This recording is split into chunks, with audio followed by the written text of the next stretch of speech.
జై శ్రీమన్నారాయణ. రామానుజాచార్య జయంతి శుభాకాంక్షలు. శ్రీ రామానుజుని మూర్తులు ప్రధానంగా 3 వెలిశాయి. మొదటిది మేల్కోటిలోని తిరునారాయణపురంలో తమిర్ ఉగంధ తిరుమణి. రెండవది తిరుచిలోని శ్రీరంగంలో తానాన తిరుమణి. మూడవది శ్రీ పెరుంబుదూరులో తాన్ ఉగంధ తిరుమేణి. శ్రీ పెరుంబుదూరు భగవద్రామానుజుని జన్మస్థలం కాబట్టి ఇక్కడ శ్రీ రామానుజుని విగ్రహాన్ని శిష్యుడు దాశరథి రూపొందించి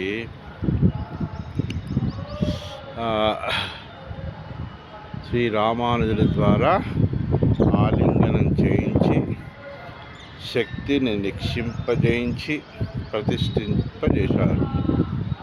తానే స్వయంగా ఆశీర్వదించి అనుమతించిన విగ్రహం గనుక తాన్ ఉగంధ తిరుమేణి అని ఆ విగ్రహాన్ని అంటారు. ఇక తిరునారాయణపురం నుంచి భగవద్ రామానుజుల వారు శ్రీరంగానికి తిరుగు ప్రయాణమైనప్పుడు శిష్యులు జగద్గురు వియోగాన్ని భరించలేకపోయారు. అప్పుడు శ్రీ రామానుజుల వారు తన విగ్రహాన్ని తయారు చేయించి తపోశక్తితో జీవశక్తిని అందులో కొంత నిక్షిప్తం చేసి ప్రతిష్ఠింప చేయించారు. ఈ విగ్రహమును ఎవరైనా ప్రేమతో పిలిస్తే తప్పకుండా పలుకుతానని ఆశీర్వదిస్తారు.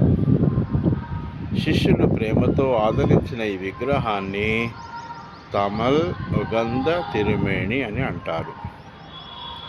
శ్రీరంగంలో 120 సంవత్సరాల వయసులో భగవద్ రామానుజులు 1137 సంవత్సరంలో మాఘశుద్ధ దశమి నాడు అవతారం చాలించినప్పుడు శ్రీరంగంలో శ్రీ వైష్ణవ లోకమంతా శోక సముద్రంలో మునిగిపోయింది.